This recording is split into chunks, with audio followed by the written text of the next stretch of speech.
Olá, hoje nós vamos falar sobre a estrutura do texto notícia.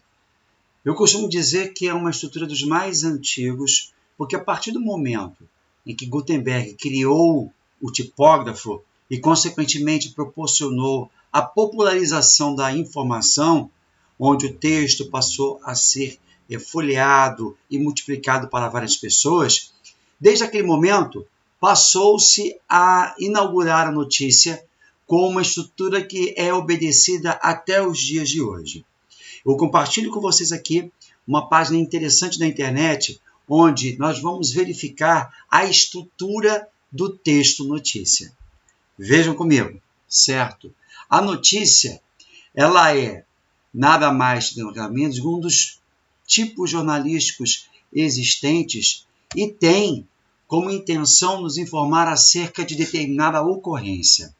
É um processo não tão imediato quanto a notícia proporcionada através da rádio, por exemplo. Aconteceu e simultaneamente ele é passado. Hoje, graças ao advento da internet e dos mecanismos de comunicação, de interação serem muito mais rápidos, e estamos com a notícia basicamente pau a pau, como se fosse o rádio, certo? Trata-se de um texto bastante recorrente nos meios de comunicação em geral, seja na televisão, em sites pela internet ou impresso em jornais ou revistas. Então você vê que a notícia ela tem que ser a mais clara possível, né? Então, para não dar margem à dúvida. No material que nós verificamos em língua portuguesa, por exemplo, a gente percebeu que é um material que vai falar sobre o comprometimento da notícia ser a mais verdadeira possível para a sociedade. Ela presta esse serviço, né?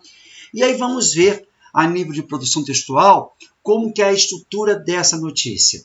Ela é denominada pirâmide invertida. Por quê?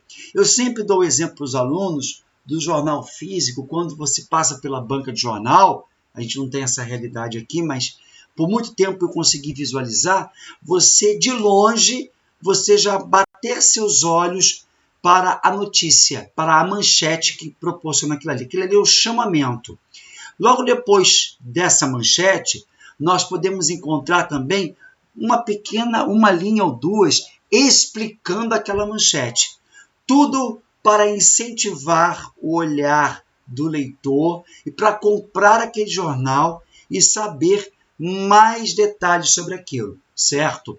Então, quando nós falamos em pirâmide invertida, a gente compreende que eu estou falando ali do chamamento proporcionado pela manchete, logo depois eu vou encontrar as linhas, o subtítulo, e se eu comprar o jornal, que eles esperam que eu faça isso, logo no primeiro parágrafo eu vou encontrar todas as informações da notícia.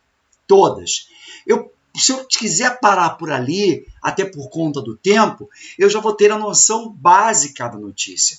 Agora, se eu quiser ter maior aprofundamento, eu vou continuar a minha leitura, ou seja, indo além desse primeiro parágrafo, certo? Por isso, a estrutura de pirâmide invertida, onde a base da pirâmide lá em cima vai estar lá em cima e depois aquilo vai funilando, ou seja, eu vou desenvolvendo, vou tendo maiores detalhes a partir da minha curiosidade. Agora, eu encontro no texto, logo na base, todas as informações necessárias daquela notícia, tá certo?